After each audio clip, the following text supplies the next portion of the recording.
Regarding the extended speed picking sequence run that I posted,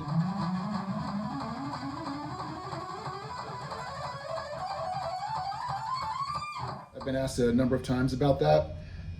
I'm gonna do a little bit of a walkthrough about the technical invention that allows us to cross strings efficiently and lay the pick on every note and get back on track on the new string with a downstroke on a downbeat at a 16th note cadence. And therefore extend the range. And in the case of that video I posted, if you were to have run this pattern 4 up, you're gonna stay, if you stayed on one string, you'd wind up bottoming out or hitting the ceiling here, right? That is a 1.5 octave range run. If we can add an efficient way to keep laying the pick down and getting that pick on every note, getting across strings, we can turn this into a 3 octave run instead of a 1.5 octave run. So it's 4 notes up. We're going to use D major as an example, starting on the A string, just like in the post. Now, like I said, it's alternate picking on a single string. But when we want to change strings and therefore get more real estate and range, we're going to wind up in a position where we're going to wind up with 3 notes on a string. Here's a downbeat. And the 4th note will be on the next string. So to connect the 2 strings, it's going to be an economy stroke. Down, down.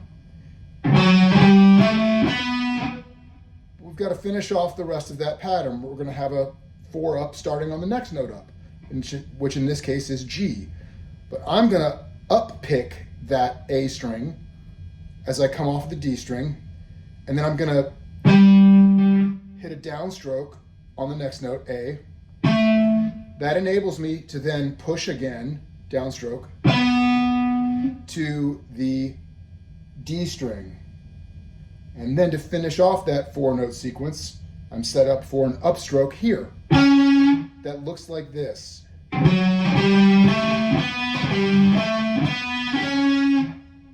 Keeping the pattern going, the next note is A.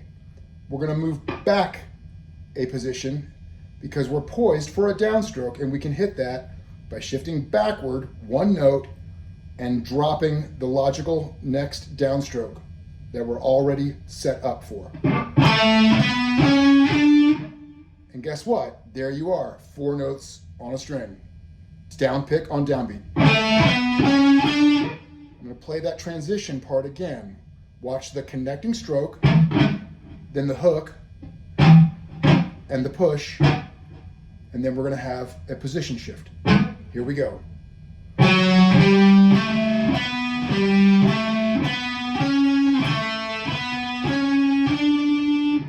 That's it. I'm going to put it in context, starting a few positions back. The idea is to run one string for a while, find a spot to jump tracks and switch strings using that invention whenever you want, and then run one string for a while and hop strings again using that same invention. I'll show you that little part we dissected in context, starting back here.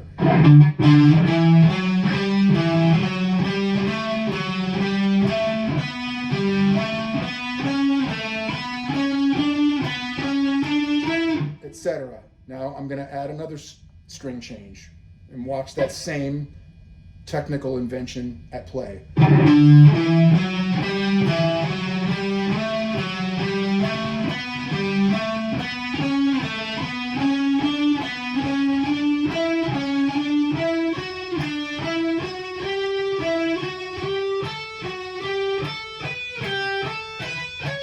And you just run it all the way up.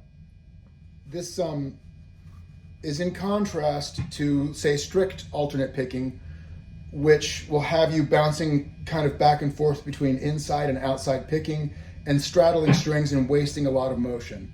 So I am trying to connect downstrokes and then hook, push, and pivot with an upstroke and then 2 downstrokes whenever I can.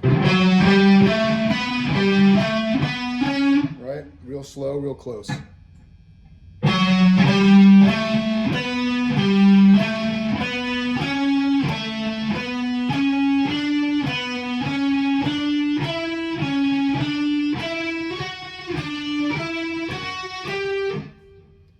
that's helpful. This is actually really fun to work on.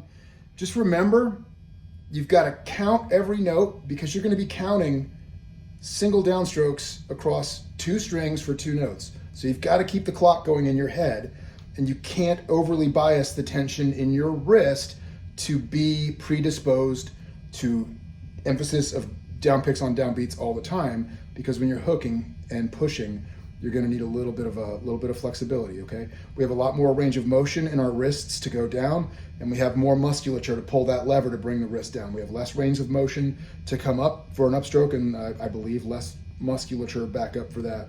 Any doctors in the house can feel free to correct me on that, but that's sure as heck what it feels like as a guitar player. That's it. Thanks for watching. Cheers.